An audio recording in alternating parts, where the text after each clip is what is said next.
प्रभु जी जैसे हम मतलब जन्म में तो जैसे हमने यहाँ जन्म लिया धरती पर, तो हमें चीजें पिछले जन्म की याद नहीं रहती हैं, मतलब मोस्टली तो जैसे हम मरने के बाद भी क्या हम जो हमारे यहाँ संबंधी हैं या हमने जो कर्म करे हैं या भक्ति करे जो भी कर्म करे, क्या हमें मरने के बाद याद रहते हैं?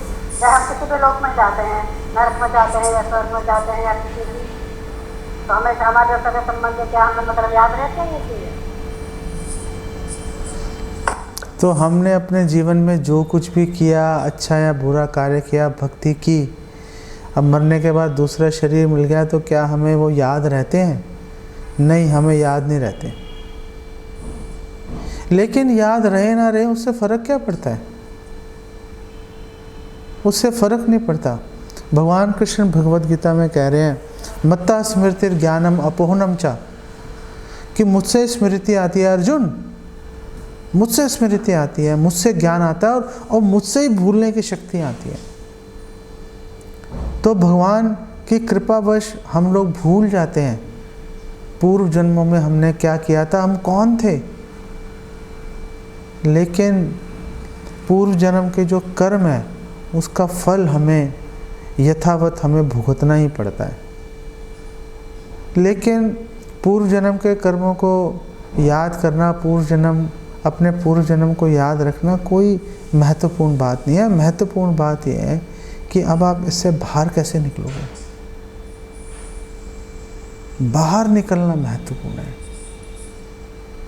बाहर निकलेंगे तो बात बनेगी,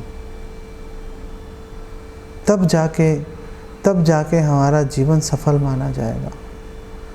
हम पिछले जन्म में क्या थे, अगले जन्म में क्या बनेंगे, छोड़ो उसको।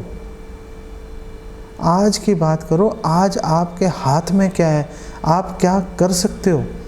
अपना पूरा ध्यान, अपनी पूरी ऊर्जा इसके ऊपर लगा दो, तो समझदारी मानी जाएगी, तो समझदारी मानी जाएगी।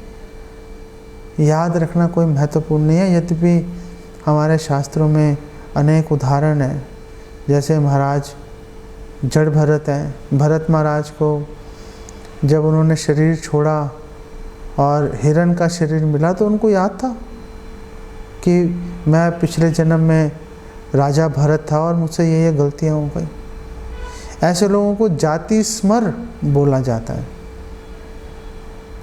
हमें आज भी अनेक ऐसे उदाहरण प्राप्त हैं जिसमें लोगों को पूर्व जन्म की याद आ जाती है, लेकिन उससे होता क्या है, वो महत्वपूर्ण नहीं है।